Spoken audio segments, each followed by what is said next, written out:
ಮನಮೋಹನ್ ಸಿಂಗ್ ಇಹಲೋಕವನ್ನು ತ್ಯಜಿಸಿದ್ದಾರೆ. ಇನ್ನು ಅಂತಿಮ ದರ್ಶನವನ್ನು ಹಲವಾರು ಗಣ್ಯರು ಕೂಡ ಪಡೆದುಕೊಳ್ತಿದ್ದಾರೆ. ನಾಳೆ ಎಐಸಿಸಿ ಕಚೇರಿಗೆ ಪಾರ್ಥಿವ ಶರೀರ ಶಿಫ್ಟ್ ಆಗುತ್ತೆ.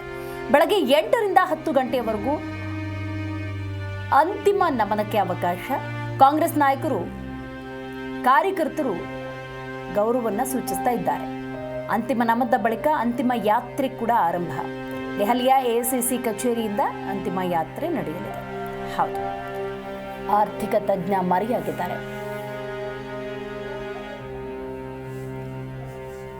ಮನಮೋಹನ್ ಸಿಂಗ್ ಅಂತಿಮ ದರ್ಶನವನ್ನ ಹಲವಾರು ಗಣ್ಯರು ಕೂಡ ಪಡೆದುಕೊಳ್ತಿದ್ದಾರೆ. ಇದೀಗೇನು ದೃಶ್ಯ ನೋಡ್ತಾ ಇದ್ದೀರಿ ನೋಡಿ, ಸೋನಿಯಾ ಗಾಂಧಿ, ಪ್ರಿಯಾಂಕಾ ಗಾಂಧಿ ವಾದ್ರಾ ಮತ್ತು ರಾಹುಲ್ ಗಾಂಧಿ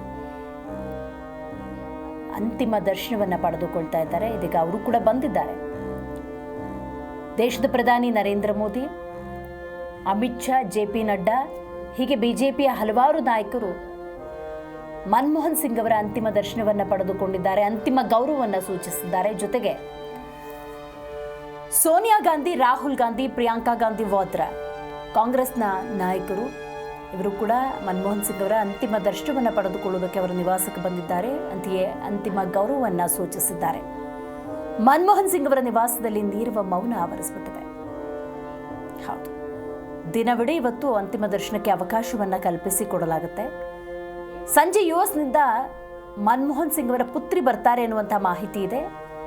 ಮಗಳು ಬಂದ ಬಳಿಕ ಅಂತ್ಯಕ್ರಿಯೆಯ ಪ್ರಕ್ರಿಯೆಗಳ ಆರಂಭ ಆಗುತ್ತೆ.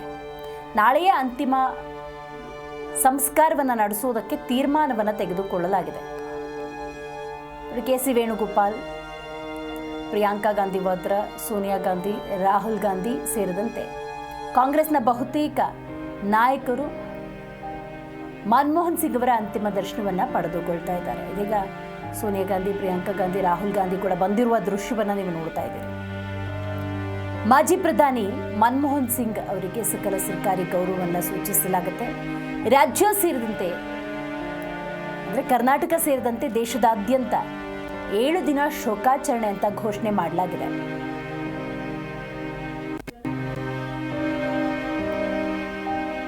ಹೌದು, ಮಾಜಿ ಪ್ರಧಾನಿ ಮನಮೋಹನ್ ಸಿಂಗರಿಗೆ ಅಂತಿಮ ನಮನವನ್ನ ಹಲವರು ಸೂಚಿಸ್ತಾ ಇದ್ದಾರೆ. ಮೋದಿ ನೇತೃತ್ವದಲ್ಲಿ ತುರ್ತು ಸಭೆ ಅಗಲಿದ ಮನಮೋಹನ್ ಸಿಂಗ್ಗೆ ಒಂದು ಶ್ರದ್ಧಾಂಜಲಿಯನ್ನ ಅರ್ಪಿಸುವ ಸಲುವಾಗಿ ದೇಶದಾದ್ಯಂತ 7 ದಿನ ಶೋಕಾಚರಣೆಯನ್ನ ಘೋಷಿಸಲಾಗಿದೆ. ಮಾಜಿ ಪ್ರಧಾನಿ ಮನಮೋಹನ್ ಸಿಂಗ್ ಅವರ ಅಂತಿಮ ದರ್ಶನವನ್ನ ಹಲವಾರು ಗಣ್ಯರು ತೆಗೆದುಕೊಳ್ತಾ ಇದ್ದಾರೆ. ಮೋದಿ ನೇತೃತ್ವದಲ್ಲಿ ಕೇಂದ್ರ ಸಚಿವ ಸಂಪುಟದ ತುರ್ತು ಸಭೆಯಲ್ಲಿ ಒಂದು ನಿರ್ಧಾರ. ಅಗಲಿದ ಮನಮೋಹನ್ ಸಿಂಗ್ ಅವರಿಗೆ ಸರ್ಕಾರದ ವತಿಯಿಂದ ಶ್ರದ್ಧಾಂಜಲಿ. ಇನ್ನು ದೇಶದಾದ್ಯಂತ 7 ದಿನ ಶೋಕಾಚರಣೆಗೆ ಸರ್ಕಾರ ನಿರ್ಧಾರವನ್ನು ತೆಗೆದುಕೊಂಡಿದೆ.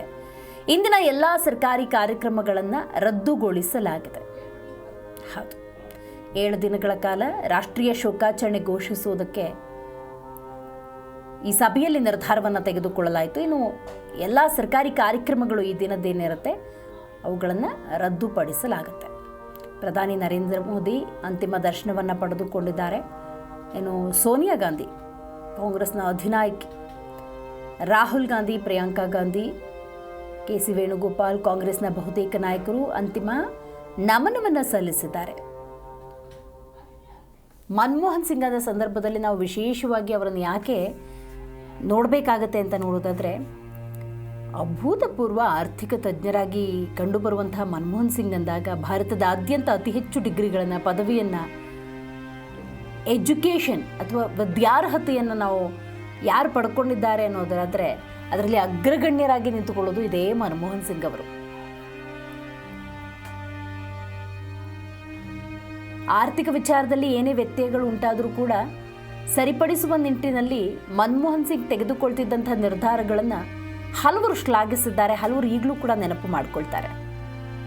ಹೌದು, ಮನಮೋಹನ್ ಸಿಂಗ್ ಅವರ ಹಿನ್ನೆಲೆಯನ್ನು ಮೆಲುಕು ಹಾಕೋದಾದರೆ, ಪಶ್ಚಿಮ ಪಂಜಾಬ್ನಲ್ಲಿ ಸೆಪ್ಟೆಂಬರ್ 26, 1932ರಲ್ಲಿ ಇವರ ಜನನವಾಗುತ್ತೆ.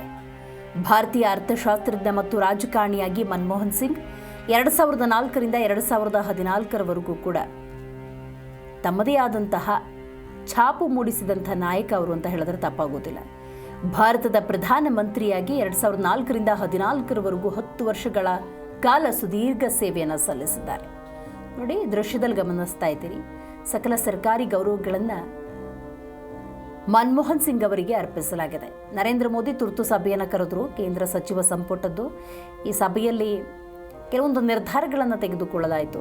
7 ದಿವಸ ಶೋಕಾಚರಣೆ, ಸಕಲ ಸರ್ಕಾರಿ ಗೌರವಗಳ ಮೂಲಕ ಶ್ರದ್ಧಾಂಜಲಿಯನ್ನು ಅರ್ಪಿಸಲಾಗಿದೆ.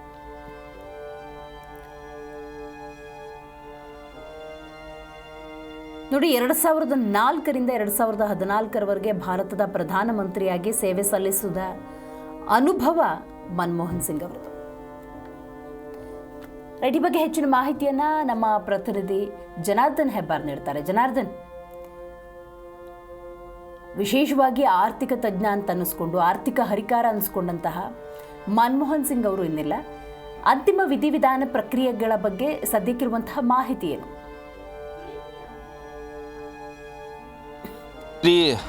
ಅತ್ಯಂತ ಹೆಚ್ಚು ವಿದ್ಯಾವಂತ ಪ್ರಧಾನಿಗಳಲ್ಲಿ ಡಾಕ್ಟರ್ ಮನಮೋಹನ್ ಸಿಂಗ್ ಅವರು ಪ್ರಥಮವಾಗಿ ಕಾಣಿಸ್ತಾರೆ. ಯಾಕಂದರೆ ಅಷ್ಟೊಂದು PhDಗಳನ್ನು ಮಾಡಿದ್ದಾರೆ, ಬೇರೆ ಬೇರೆ ದೇಶಗಳಲ್ಲಿ ಓದಿ ಬಂದಂಥವರು. ಕೇವಲ ಅವರು ಮಾತ್ರ ಅಲ್ಲ, ಇಲ್ಲಿ ಅವರ ಇಡೀ ಕುಟುಂಬವೇ ಅಷ್ಟೊಂದು ವಿದ್ಯಾವಂತರ ಕುಟುಂಬವೇ ಇದೆ. ಅವರ ಪತ್ನಿ ಕೂಡ ಗುರುಶರಣ್ ಗೌರ್ ಸಿಂಗ್, ಅವರು ಕೂಡ ಪ್ರೊಫೆಸರ್. ಅವರು 3 ಜನ ಹೆಣ್ಣುಮಕ್ಕಳಿದ್ದಾರೆ ಅವರಿಗೆ. ಈಗ ಅವರು ಒಬ್ಬರು ಬರಬೇಕಾಗಿದ್ದರು, ಉಪೇಂದ್ರ ಸಿಂಗ್ ಅವರು, ಅಮೃತ್ ಸಿಂಗ್ ಅವರು ಮತ್ತು ದಮನ್ ಸಿಂಗ್, 3 ಹೆಣ್ಣುಮಕ್ಕಳು. ಅದರಲ್ಲಿ ಉಪೇಂದ್ರ ಸಿಂಗ್ ಮತ್ತು ದಮನ್ ಸಿಂಗ್ ಇಲ್ಲೇ ಇರ್ತಾರೆ. ಅಮೃತ್ ಸಿಂಗ್ ಅವರು USA ಬರಬೇಕಾಗಿದೆ. ಆ ಕಾರಣಕ್ಕಾಗಿ ವೇಟ್ ಮಾಡಲಾಗ್ತದೆ. ಇವತ್ತು ತಡರಾತ್ರಿ ಅಮೃತ್ ಸಿಂಗ್ ಅವರು ದೆಹಲಿಗೆ ರೀಚ್ ಆಗ್ತಾರೆ ಅನ್ನೋಂಥ ಒಂದು ಮಾಹಿತಿ ಇದೆ. ಆ ನಂತರದಲ್ಲಿ ನಾಳೆ ಬೆಳಿಗ್ಗೆ ಸಾರ್ವಜನಿಕ ದರ್ಶನಕ್ಕೆ ವ್ಯವಸ್ಥೆಯನ್ನು ಮಾಡಲಾಗಿದೆ. ACC ಕಚೇರಿಯಲ್ಲಿ ಅಂತಿಮ ದರ್ಶನಕ್ಕೆ ವ್ಯವಸ್ಥೆಯನ್ನು ಮಾಡಲಾಗಿದೆ ಅನ್ನೋಂಥ ಮಾಹಿತಿ ಇದೆ. ಆ ನಂತರದಲ್ಲಿ ಅಂತಿಮ ವಿಧಾನಕ್ಕೆ ಸಿದ್ಧತೆಯನ್ನು ಮಾಡಿಕೊಳ್ಳಲಾಗ್ತದೆ. ಲೋಧಿ ಗಾರ್ಡನ್ ಹತ್ರ ಮಾಡ್ತಾರೆ ಅನ್ನೋಂಥ ಒಂದು ಮಾಹಿತಿ ಸದ್ಯಕ್ಕೆ ಸಿಗ್ತಾ ಇರುತ್ತದೆ. ಇದಕ್ಕೆ ಬೇಕಾದಂಥ ಎಲ್ಲ ಸಿದ್ಧತೆಯನ್ನು ಮಾಡ್ಕೊಳ್ತಾ ಇದ್ದಾರೆ. ಈಗಾಗಲೇ ಪ್ರಧಾನಿ ನರೇಂದ್ರ ಮೋದಿ ಅವರ ನೇತೃತ್ವದಲ್ಲಿ ನಡೆಸಿ ಅಲ್ಲಿ ಒಂದಷ್ಟು ತೀರ್ಮಾನಗಳನ್ನು ಕೂಡ ತೆಗೆದುಕೊಳ್ಳಲಾಗ್ತಾ ಇದೆ. ಯಾವ ರೀತಿ ಅಂತಿಮ ಸಂಸ್ಕಾರದ ಸಿದ್ಧತೆಯಲ್ಲಿ ಯಾವ್ಯಾವ ರೀತಿಯಲ್ಲಿ ತೊಡ್ಕೊಳ್ಬೇಕು, ಸರ್ಕಾರದ ಕೆಲಸ ಏನು, ಎಲ್ಲವನ್ನು ಕೂಡ ಅಲ್ಲಿ ಸಿದ್ಧತೆಯನ್ನು ಮಾಡಿಕೊಳ್ಳಲಾಗ್ತಾ ಇದೆ. ಇವತ್ತು ಮತ್ತು ನಾಳೆ ಗಣ್ಯಾತಿ ಗಣ್ಯರೆಲ್ಲ ಹೋಗಿ ಅಂತಿಮ ದರ್ಶನವನ್ನು ಪಡ್ಕೊಳ್ಳಿಕ್ಕಿದ್ದಾರೆ. ಇವತ್ತು ಈಗಾಗಲೇ ಸಂಪುಟದ ಸಚಿವರೆಲ್ಲರೂ ಕೂಡ, ಪ್ರಧಾನಿ ಮೋದಿ ಸೇರಿದಾಗೆ ಉಳಿದೆಲ್ಲರೂ ಕೂಡ ಹೋಗಿ ಅಂತಿಮ ದರ್ಶನವನ್ನು ಪಡ್ಕೊಂಡಿದ್ದಾರೆ. ಕಾಂಗ್ರೆಸ್ನ ಪ್ರಮುಖರೆಲ್ಲರೂ ಕೂಡ ಅಂತಿಮ ದರ್ಶನವನ್ನು ಪಡ್ಕೊಳ್ತಾ ಇದ್ದಾರೆ. ನಾಳೆ ದಿನ ಮತ್ತೆ ಬೆಳಿಗ್ಗೆ 8ರಿಂದ 10 ಗಂಟೆವರೆಗೆ ACC ಕಚೇರಿಯಲ್ಲಿ ಅಂತಿಮ ದರ್ಶನಕ್ಕೆ ವ್ಯವಸ್ಥೆಯನ್ನು ಮಾಡಲಾಗಿದೆ ಅನ್ನೋಂಥ ಮಾಹಿತಿ ಇಲ್ಲ. ಆ ನಂತರದಲ್ಲಿ ಮೆರವಣಿಗೆಯನ್ನು ಕೂಡ ಮಾಡಲಾಗುತ್ತೆ. ACC ಕಚೇರಿಯಿಂದ ಮೆರವಣಿಗೆ ಇರುತ್ತೆ. ನಂತರ ಅಂತಿಮ ಸಂಸ್ಕಾರ ಬಹುಶಃ ಮಧ್ಯಾಹ್ನ ಒಂದು 3-4 ಗಂಟೆ ಅಷ್ಟೊತ್ತಿಗೆ ಆಗ್ಬೋದು ಅನ್ನೋಂಥ ಮಾಹಿತಿ ಸದ್ಯಕ್ಕೆ ಸಿಗ್ತಾ ಇರುವಂಥದ್ದು. ದಿವ್ಯಶ್ರೀ, ಜನಾರ್ದನ್, ಮನಮೋಹನ್ ಸಿಂಗ್ ಆಡಳಿತ ಅವಧಿ ಅಂದಾಗ ಪ್ರಧಾನಮಂತ್ರಿಯಾಗಿ 10 ವರ್ಷಗಳ ಕಾಲ ಸುದೀರ್ಘ ಸೇವೆಯನ್ನು ಸಲ್ಲಿಸಿದ್ದಾರೆ. ಅವರ ತಾಳ್ಮೆಯ ಸ್ವಭಾವ ಇರ್ಬೋದು, ಮತ್ತು ಆರ್ಥಿಕವಾಗಿ ಏನೇ ವ್ಯತ್ಯಯ ಉಂಟಾಗ್ತಾ ಇದ್ದ ಸಂದರ್ಭದಲ್ಲಿ ಅವರು ತೆಗೆದುಕೊಳ್ಳದಿದ್ದಂತಹ ನಿರ್ಧಾರಗಳಿರ್ಬೋದು, ತೀರಾ ಗಟ್ಟಿಯಾಗಿ ಪ್ರತಿಭಟಿಸದೇ ಇದ್ದರೂ ಕೂಡ ಸಮಸ್ಯೆಯನ್ನು ಬಗೆಹರಿಸುವಂಥ ಅವರ ಚಾಕಚಕ್ಯತೆ ಇತ್ತಲ್ಲ, ಅದನ್ನು ನಾವು ನೆನಪು ಮಾಡ್ಕೊಳ್ಬೋದು. ನೋಡಿ, ಡಿಮಾನಿಟೈಸೇಷನ್ ಆಗುತ್ತೆ ಪ್ರಧಾನಿ ನರೇಂದ್ರ ಮೋದಿ ಅವರ ಅವಧಿಯಲ್ಲಿ. ಯಾರೂ ಇದ್ರ ಬಗ್ಗೆ ಮಾತಾಡಲ್ವ ಅಂದ ಸಂದರ್ಭದಲ್ಲಿ ಮನಮೋಹನ್ ಸಿಂಗ್ ಅವರು ಇದ್ರ ಬಗ್ಗೆ ಧ್ವನಿ ಎತ್ತುತ್ತಾರೆ. ಅಂದರೆ ತೀರಾ ಹಾಡಾಗಲ್ದಿದ್ರು ಕೂಡ ಆಗುವಂಥ ವ್ಯತ್ಯಯಗಳನ್ನು ಮನವರಿಕೆ ಮಾಡುವಂಥ ಅವರ ಪ್ರಯತ್ನ, ಅವರ ಆಡಳಿತ ವೈಖರಿ, ಇದೆಲ್ಲವನ್ನು ನಾವು ಸ್ಮರಿಸೋದಾದರೆ ಕೆಲವೊಂದು ವಿಚಾರಗಳನ್ನು ತಿಳಿಸ್ಕೊಡ್ಬೋದಾ ಜನಾರ್ದನ್? ದಿವ್ಯಶ್ರೀ, ಮನಮೋಹನ್ ಸಿಂಗ್ ಅವರ ಆರ್ಥಿಕ ವಿಚಾರ ಇರುವಂಥ ಒಂದು ಜ್ಞಾನವನ್ನು ತಿಳ್ಕೊಳ್ಳಿಕ್ಕೆ ಬಹುಶಃ ಅಂಥ ಒಂದು 10 ಜನ ಬೇಕೇನೋ ಆರ್ಥಿಕ ತಜ್ಞರಲ್ಲಿ ಪರಿಣಿತ ಇದ್ದಂಥವರೇ ಹೋದರೆ ಕೂತ್ಕೊಂಡು ಚರ್ಚೆ ಮಾಡಿದ್ರೆ ಅವ್ರ ಬಗ್ಗೆ ತಿಳ್ಕೊಳ್ಳಿಕ್ಕೆ ಸಾಧ್ಯವೇನೋ. ಅಷ್ಟರ ಮಟ್ಟಿಗೆ ಅವರು ಪರಿಣಿತರಾಗಿದ್ದರು. ಆರ್ಥಿಕ ಸಲಹೆಗಾರರಾಗಿ ಅವರು ನೇಮಕಗೊಳ್ತಾರೆ. ವಿದೇಶಾಂಗ ವ್ಯವಹಾರಗಳ ವಿಚಾರದಲ್ಲಿ ಸಲಹೆಗಾರ ನೇಮಕಗೊಳ್ತಾರೆ. ಅವರ ಸಂಪೂರ್ಣ ಜೀವನ ಆರ್ಥಿಕ ವಿಚಾರದಲ್ಲಿ ಬರ್ತಾ ಅದರಲ್ಲಿ ಹೇಗೆ ತೊಳ್ಕೊಬೇಕು ಅನ್ನೋದನ್ನು ತೋರಿಸ್ಕೊಂಡಂಥವ್ರು ಕ್ರಮೇಣವಾಗಿ ಹಂತವಾಗಿ ಹೋಗ್ತಾರೆ. RBIಗೆ ನಿರ್ದೇಶಕರಾಗಿಯೂ ಕೂಡ ನೇಮಕ ಆಗ್ತಾರೆ. ಆ ನಂತರದಲ್ಲಿ ಗವರ್ನರ್ ಕೂಡ ಆಗ್ತಾರೆ, RBI ಗವರ್ನರ್ ಕೂಡ ಆಗ್ತಾರೆ. PV ನರಸಿಂಹರಾವ್ ಕಾಲದಲ್ಲಿ ಅವರು ಸಲಹೆಗಾರರು ಕೂಡ ಇರ್ತಾರೆ. ಹಣಕಾಸಿನ ಇಲಾಖೆ ಅಡಿಯಲ್ಲಿ ಸಲಹೆಗಾರರಾಗಿ ಕೂಡ ಕೆಲಸ ಮಾಡ್ತಾರೆ. ಅಂದರೆ ಅಷ್ಟರ ಮಟ್ಟಿಗೆ ಪರಿಣಿತರಾಗಿದ್ದರು. ಯಾವುದೇ ವಿಚಾರದಲ್ಲಿ ಒಂದು ನಿರ್ಧಾರವನ್ನು ತೆಗೆದುಕೊಳ್ಳುವಾಗ ಎಷ್ಟೊಂದು ರೀತಿಯಲ್ಲಿ ಅವರು ಯೋಚನೆ ಮಾಡ್ತಾಯಿದ್ರು. ಅವರು ಪ್ರಧಾನಿ ಆಗ್ತಾ ಇರೋ ಸಂದರ್ಭದಲ್ಲಿ ಅಥವಾ ಅದಕ್ಕೂ ಮುಂಚಿತವಾಗಿ ತೆಗೆದುಕೊಂಡ್ರೆ PV ನರಸಿಂಹರಾವ್ ಅವರ ಕಾಲದಿಂದ ತೆಗೆದುಕೊಳ್ತಾ ಹೋದರೆ ಭಾರತ ಆರ್ಥಿಕ ಪರಿಸ್ಥಿತಿಯಲ್ಲಿ ಅಧೋಗತಿಗೆ ಹೋಗುವಂಥ ಸಂದರ್ಭದಲ್ಲಿ ಅದನ್ನು ಸರಿದಾರಿಗೆ ತರುವಂಥ ಪ್ರಯತ್ನವನ್ನು ಮಾಡಿದ್ದು ಮತ್ತು ಅದರಲ್ಲಿ ಯಶಸ್ವಿಯಾಗಿದ್ದು ಡಾಕ್ಟರ್ ಮನಮೋಹನ್ ಸಿಂಗ್ ಅವರಿಗೆ. ನನಗೆ ಇವತ್ತಿಗೂ ನೆನಪಾಗುತ್ತೆ, ದಿವ್ಯಶ್ರೀ, ಪೇಪರ್ನಲ್ಲಿ ಒಂದು ಫೋಟೋ ಬರುತ್ತೆ. ಒಂದು ಫೋಟೋ ಅಂತಂದರೆ 10 ವಿವಿಧ ಬಗೆಗಳ ಫೋಟೋ ಬರುತ್ತೆ. ಒಂದು ಕಡೆಯಲ್ಲಿ ಬರಾಕ್ ಒಬಾಮಾ ಅವರ ಫೋಟೋ ಇರುತ್ತೆ, ಇನ್ನೊಂದು ಕಡೆಯಲ್ಲಿ ಇವ್ರ ಫೋಟೋ ಇರುತ್ತೆ. ಎರಡನ್ನೂ ತಾಳೆ ಹಾಕಿ ನೋಡ್ತಾರೆ. ಬರಾಕ್ ಒಬಾಮಾ ಅವರ ಫೋಟೋ ಬೇರೆ ಬೇರೆ ಶೈಲಿಯ ಫೋಟೋಗಳು, ಮುಖದಲ್ಲಿ ಸ್ಮೈಲ್ ಇರ್ಬೋದು ಅಥವಾ ಆಕ್ರೋಶಗೊಂಡಂಥ ಸಂದರ್ಭ, ಇದೆಲ್ಲವೂ ಕೂಡ ಬೇರೆ ಬೇರೆ. ಆದರೆ ಮನಮೋಹನ್ ಸಿಂಗ್ ಅವ್ರ ಫೋಟೋ ಅದಕ್ಕೆ ಮ್ಯಾಚ್ ಮಾಡ್ತಾ ಹೋಗ್ತಾರೆ. ಎಲ್ಲವೂ ಕೂಡ ಸೇಮ್ ಇರುತ್ತೆ, ಎಲ್ಲೂ ಕೂಡ ಡಿಫರೆನ್ಸ್ ಇಲ್ಲ, ಅದೇ ಗಾಂಭೀರ್ಯತೆ ಇರುತ್ತೆ. ಅಂದರೆ ಮನಮೋಹನ್ ಸಿಂಗ್ ಅವರು ಯಾವಾಗಲೂ ಕೂಡ ಸ್ಥಿತಪ್ರಜ್ಞರಾಗಿರ್ತಿದ್ರು, ಇರ್ತಿದ್ರು. ಎಲ್ಲಿಯೂ ಕೂಡ ಅವರು ವಿಚಲಿತರಾದಂಥ ಸಂದರ್ಭ ಯಾವ ಸಂದರ್ಭದಲ್ಲೂ ಕೂಡ ನಾವು ನೋಡಲಿಕ್ಕೆ ಸಾಧ್ಯ ಇಲ್ಲ. ಅಷ್ಟರ ಮಟ್ಟಿಗೆ ಅವರು ತಮ್ಮ ನಡ್ಕೊಂಡು ಬಂದವರು. ಜೀವನದಲ್ಲಿ ಶಿಸ್ತು, ಅದರ ಆಡಳಿತದಲ್ಲೂ ಕೂಡ ಅಷ್ಟೇ ಶಿಸ್ತು. ಅವರು ಅಧಿಕಾರ ವಹಿಸ್ಕೊಂಡಂಥ ಸಂದರ್ಭದಲ್ಲಿ ಸಾಕಷ್ಟು ಆರೋಪಗಳು ಬಂದು ಅವ್ರ ಮೇಲೆ. ಇವರು ಕೇವಲ ಕೈಗೊಂಬೆ ಅನ್ನುವಂಥ ಒಂದು ಆರೋಪಗಳು ಕೂಡ ಬಂತು. ಅವರಿಗೆ ಬೇರೆ ಬೇರೆ ರೀತಿಯಲ್ಲಿ ಆರೋಪ ಮಾಡಿದ್ರೆ ಯಾವುದೇ ರೀತಿ ಮಾತಾಡಲ್ಲ, ಹಿಂದ್ಗಡೆಯಲ್ಲಿ ಬೇರೆಯವರೇ ಆಡಳಿತ ನಡೆಸ್ತಾರೆ, ಇವ್ರದ್ದೇನೂ ಇಲ್ಲ ಅಂತೇಳಿ. ಆದರೆ ಎಷ್ಟೇ ರೀತಿಯಲ್ಲಿ ಬೇರೆಯವರು ಆಡಳಿತ ನಡೆಸಿದ್ರು ಇವರು ತೆಗೆದುಕೊಳ್ಳುವಂಥ ನಿರ್ಣಯ ಭಾಳ ಪ್ರಮುಖ ಆಗಿರುತ್ತೆ. ಭಾಳಷ್ಟು ಸಂದರ್ಭದಲ್ಲಿ ಅವರು ಯಾರ ಮಾತನ್ನು ಕೂಡ ಕೇಳಿಸ್ಕೊಳ್ದೇ ನೇರವಾಗಿ ತಮ್ಮ ನಿರ್ಧಾರವನ್ನು ತೆಗೆದುಕೊಂಡು ಆರ್ಥಿಕ ಪರಿಸ್ಥಿತಿಯನ್ನು ಅಧೋಗತಿಗೆ ಹೋದಂಥ ಸಂದರ್ಭದಲ್ಲಿ ಅದನ್ನು ಸಮತೋಲನಕ್ಕೆ ತರುವಂಥ ಕೆಲಸವನ್ನು ಮಾಡಿದ್ದು ಇಡೀ ದೇಶ ಮೆಚ್ಚಿಕೊಳ್ಳುತ್ತೆ. ಅವರು ಕೂಡ ಸಾಕಷ್ಟು ಸಂದರ್ಭದಲ್ಲಿ ಹೇಳಿದ್ದು, ನಾನು ಇವತ್ತು ತೆಗೆದುಕೊಂಡಂಥ ನಿರ್ಣಯವನ್ನು ಮುಂದೊಂದು ದಿನ ಭಾರತ ನೆನೆಸ್ಕೊಳ್ಳುತ್ತೆ ಅನ್ನೋಂಥ ವಿಚಾರವನ್ನು ಭಾಳಷ್ಟು ಸರಿ ಹೇಳಿದರು ಅವರು. ಅಂದರೆ ಆರ್ಥಿಕ ವಿಚಾರದಲ್ಲಿ ಅವರು ಅಷ್ಟು ಶಿಸ್ತುಬದ್ಧರಾಗಿದ್ದರು. ಆ ಕಾರಣಕ್ಕಾಗಿಯೇ ಎಲ್ಲರೂ ಕೂಡ ಅವ್ರನ್ನ ತಜ್ಞ ಅಂತ ಹೊಗಳೋದು ಮಾತ್ರ ಅಲ್ಲ, ಭಾಳಷ್ಟು ಸಂದರ್ಭದಲ್ಲಿ ಅವ್ರ ನಿರ್ಧಾರವನ್ನು ತೆಗೆದುಕೊಳ್ಳೋ ಸಂದರ್ಭದಲ್ಲಿ ಇವರ ಸಲಹೆಯನ್ನು ಕೂಡ ತೆಗೆದುಕೊಳ್ತಿದ್ರು. ಡಿಮಾನಿಟೈಸನ್ ನೀವು ಹೇಳಿದ ಹಾಗೆ ಆವತ್ತು ಸಂದರ್ಭದಲ್ಲಿ ಬೇರೆ ಯಾರು ಏನೇ ಮಾತಾಡಿದ್ರು ಅದಕ್ಕೆ ಹೆಚ್ಚು ತಲೆ ಕೊಡಿಸ್ಕೊಂಡು. ಆದರೆ ಮನಮೋಹನ್ ಸಿಂಗ್ ಅವರು ಆದರೂ ಕೂಡ ಕಿವಿಗೊಡ್ತಾರೆ. ಯಾಕಂದರೆ ಅವರಲ್ಲಿ ಅಷ್ಟು ಜ್ಞಾನ ಇತ್ತು. ಅವರು ಆಡಿರುವಂಥ ಮಾತು ಎಷ್ಟು ಸತ್ಯ ಆಗುತ್ತೆ, ಅವರು ಎಷ್ಟು ಆ ಮಾತನ್ನು ಆಡಿರಲಿಕ್ಕೆ ಕಾರಣ ಏನು, ಇದೆಲ್ಲವೂ ಕೂಡ ಜನ ಅರ್ಥ ಮಾಡ್ಕೊಳ್ಳೋಂಥ ಪರಿಸ್ಥಿತಿ ಇತ್ತು. ಮನಮೋಹನ್ ಸಿಂಗ್ ಅವರು ಆರ್ಥಿಕ ವಿಚಾರದಲ್ಲಿ ಯಾವುದೇ ವಿಚಾರವನ್ನು ಪ್ರಸ್ತಾಪ ಮಾಡಿದರು ಆ ಕಡೆಯಲ್ಲಿ ಎಲ್ಲರೂ ಕೂಡ ದೃಷ್ಟಿ ಹರಿಸ್ತಾ ಇದ್ದರು. ಅಷ್ಟರ ಮಟ್ಟಿಗೆ ಅವರು ಆ ವಿಚಾರದಲ್ಲಿ ಹಿಡಿತವನ್ನು ಸಾಧಿಸಿದರು ಮತ್ತು ಅದನ್ನು ಯಾವ ರೀತಿಯಲ್ಲಿ ಕಾರ್ಯರೂಪಕ್ಕೆ ತರಬೇಕು ಅನ್ನೋದನ್ನು ತೋರಿಸ್ಕೊಟ್ಟಂಥವ್ರು ದಿವ್ಯಶ್ರೀ. ಈಗ ಪ್ರಧಾನಿ ಸ್ಥಾನದಲ್ಲಿ ಕೂತಿದ್ದ ಸಂದರ್ಭದಲ್ಲಿ ಪತ್ರಕರ್ತರನ್ನ ಪ್ರಶ್ನೆಗಳನ್ನು ಎದುರಿಸೋದು ಭಾಳ ಕ್ಲಿಷ್ಟಕರ ಸಂಗತಿ.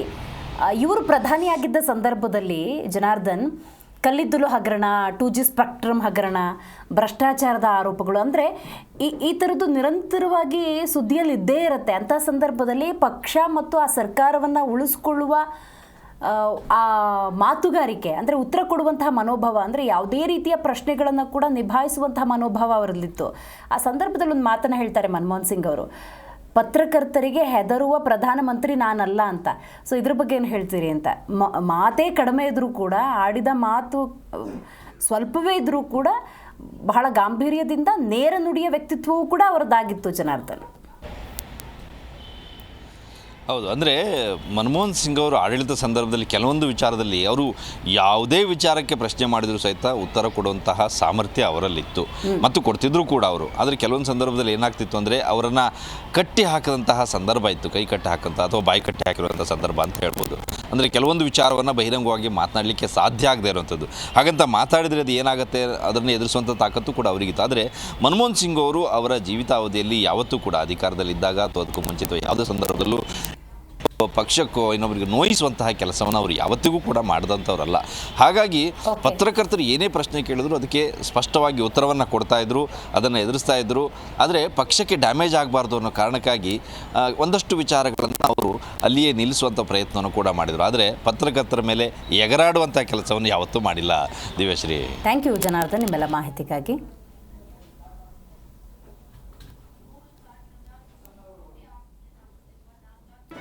ಜಿ ಕನ್ನಡ ನ್ಯೂಸ್ ಈಗ ನಿಮ್ಮ ಮನೆಯಲ್ಲೇ ನೋಡಿ. ಎಲ್ಲ ಕೇಬಲ್ಗಳಲ್ಲಿ ಈಗ ಲಭ್ಯ. ನಿಮ್ಮ ನೆಚ್ಚಿನ ಜಿ ಕನ್ನಡ ನ್ಯೂಸ್ ಈಗ ಸನ್ ಡೈರೆಕ್ಟ್ ನಲ್ಲಿ number 292, Tata play number 1664, Jio TV number 1334, NXT digital number 30, in cable number 30, city networks 51, U digital number 162, GTPL number 17, Rockline telecommunications number 42, Shri Basaveshwara cable number 168, rural cable network 60, Vinayaka digital 57, Abhishek cable 821, city channel 53, Siddeshwara cable network 57, V4 digital Infotech 628, Surya digital networks 53, Gajanan digital number 836, Malnad Infotech private limited number 56, Metrocast number 830, Victory Digital number 167ರಲ್ಲಿ ನೋಡಿ ಆನಂದಿಸಿ.